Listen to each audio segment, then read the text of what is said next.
Today I am going to be demonstrating this leopard and roses and colored pencil.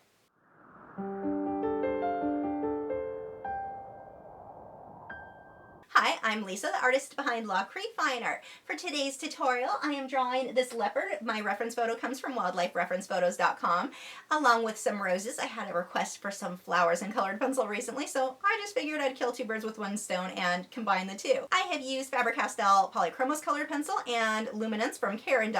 I've worked on Fabriano Artistico Extra White hot press 140-pound watercolor paper.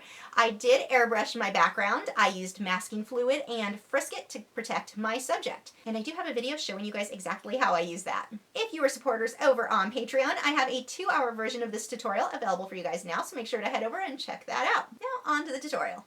I have started off by using masking fluid and frisket to block off my subject so that I could then airbrush my background. I wanted a messy, textured look, so I used a plastic baggie that had some paint on it and kind of sponged it on for a faux finish type look. And then, of course, I used my damask stencil for the background. You guys are shocked, I know. On to the roses. When drawing roses, or any flowers really, it is so much easier if you look at them in terms of abstract shapes. Don't spend too much time trying to make it look like a flower. Copy your reference photo. Put your lights where they need to go and put your darks where they need to go. But if you try to think this doesn't look like a petal, it all comes together in the end as long as you're copying those abstract shapes from your reference photo. The reference photo from these roses came from morgfile.com, and it was just a full rose picture, and I pulled a few roses out of that picture that I wanted for this piece. I am using several colors of pinks and oranges that are listed below in the video description for these. You will notice my first few layers have that gritty kind of crayon look. That is totally normal. I just continuously add several light layers with a light hand. I don't want to push hard because I'll damage the paper so that it won't take additional layers, but lots of light layers and then blend it out with Mona Lisa odorless paint thinner. Any odorless mineral spirit will work the same. And then once that dries, I add my additional layers. Again, paying very close attention to my reference photo and looking at it as abstract shapes, not as an actual rose. The type of paper that you choose to work on will play a huge role in how many layers you're able to get. If you're pushing very hard, you flatten the tooth of the paper so it won't take many layers. But if you're using a paper that already doesn't have a lot of tooth, like Bristol vellum, you are going to be limited in the amount of layers that you can get. That comes down to each individual artist, what they prefer and the techniques that they're using. For the techniques that I use, Bristol vellum is not ideal. I either stick with the Fabriano Artistico hot pressed watercolor paper or Stonehenge. Both I really like with colored pencil. You can see as I skip around while I'm waiting for one area to dry that I blended out with paint thinner, I'll go work on other petals, and I'll keep going back and forth like that so I can continuously work, but not rework something that's wet. You don't want to use a hard pencil on a wet area of the paper or an area that is wet from the paint thinner because it will damage the paper. For my first several layers on any of the petals, they're a little bit fuzzy around the edges. I've got to go back in between all of these and clean up those edges. I don't want soft fuzzy edges here. So making sure that I've got a very sharp pencil, I can clean up and better define the edges. And I don't mean outlining them because that's not right either, but I do want a sharp line in between the outside edges and the flower petal itself in this case. That won't always be the case. It depends on what colors you're using and how your background is, but for here, I really did want to make sure that my edges were nice and crisp. Again, on these first layers, you can see that there's not a lot of contrast. There's not a lot of variation between my lights and my darks. This is going to be a layering process. After I get my mid-ranges tones in here, I'm going to come back through with my white Luminance pencil, which is the most opaque white that I have, and pull out several highlights.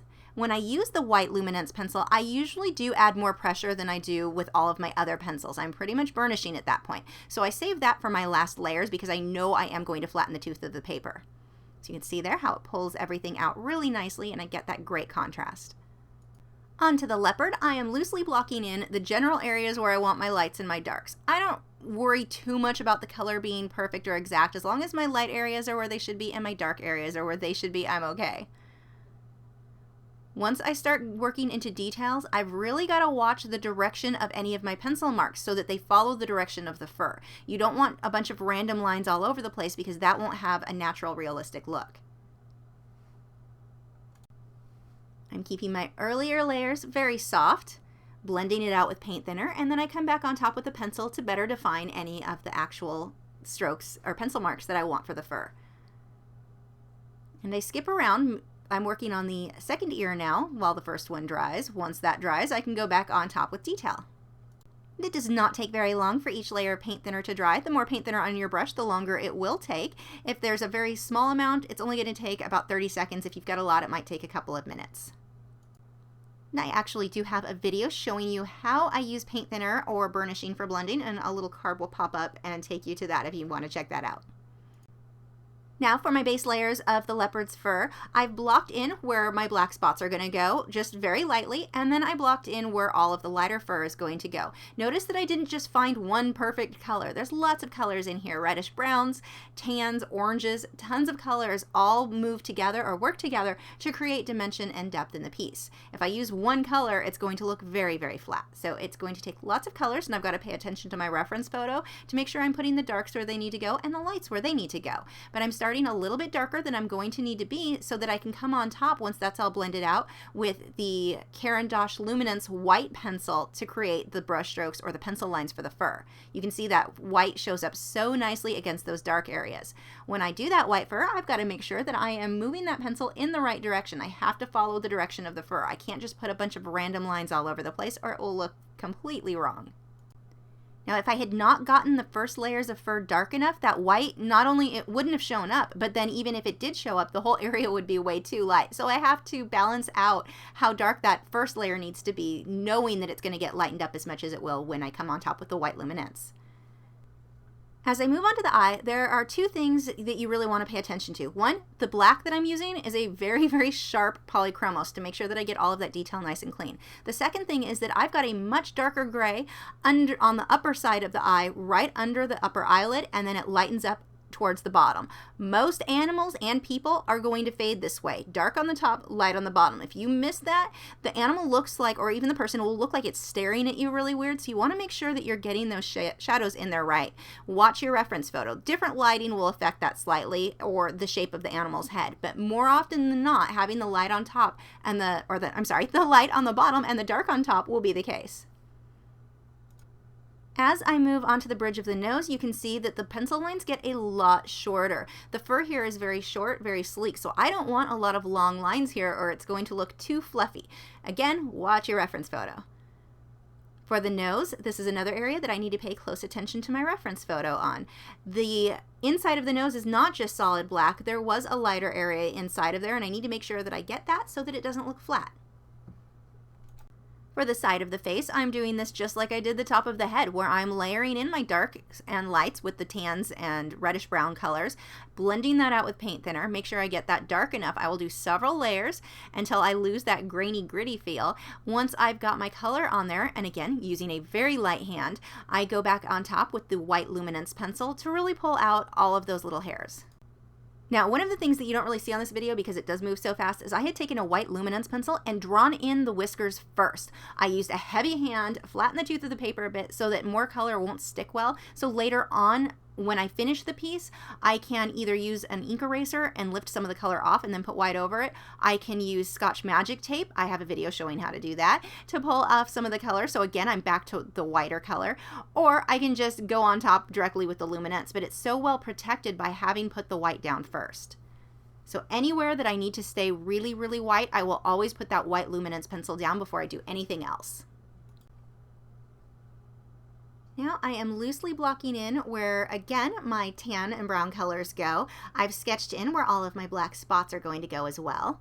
Once I get that laid in, I can go ahead and blend everything out with paint thinner. But notice, just like before, there's not one perfect color here. There's several tones of browns and reddish browns and many, many colors in order to get the shape and depth that I need. It is totally normal to have your first layers have that gritty crayon look. That is okay. I'm just going to blend that with the paint thinner and add additional layers on top. As long as I use a light hand, I can put as many layers as I want using this paper and these pencils. When painting or drawing animals that have black spots or black stripes like tigers, notice that the black is rarely just solid black. You're going to have other colors in there, blues and purples, just like the black leopard that I did a couple of weeks ago. The other thing is that the transition between the white and the black areas, it's not just white up against black. There is normally going to be some red or reddish brown, some oranges. There's going to be a transition there between those two colors. So here you can see I've got a lot of the reddish brown in between the black and the brown areas, or the black and the white areas. Whenever I am adding the white luminance over the darker colors, I'm always using that with a heavier hand. I'm adding a lot of pressure so that that white really stands out against the darker colors that I already have on the paper. That will only work if the previous darker layers were all done with a light hand, so that there is still a lot of tooth to the paper, which gives the white something to grip to, including the whiskers. I just went right over that with the white luminance pencil to clean those up. Thanks for watching. Again, if you are supporters over on Patreon, the 2-hour version of this video is available for you now, complete with voiceover, so make sure to check that out. If you are new to my channel, I have new video critiques every Tuesday where I'm critiquing your original paintings or drawings, my own speed paintings, drawings, and tutorials every Wednesday, social media tips for artists each Thursday, and artist vlogs every weekend. So if you haven't already, I would love for you to subscribe so you don't miss out on anything. And you can follow me on Facebook, Twitter, Instagram, Tumblr, Google+. All of those social media sites are listed below in the video description, where you can keep up with news, my newest work, and see real-time clips of whatever it is I'm currently working on. I'll see you guys tomorrow. So when coming up with this design, I did have the request to do some flowers, but I normally don't include flowers with big cats. And here I decided to combine the two because I wanted to create something super girly, stupidly pretty, that just didn't typically go together. Because on Facebook, I keep seeing all of these horrible photos where hunters have killed big cats, and they're just, it's really disgusting. So I wanted a picture of a pretty cat who was not killed for the sake of someone claiming, look what I killed. I will never understand that. But a happy kitty. Roar.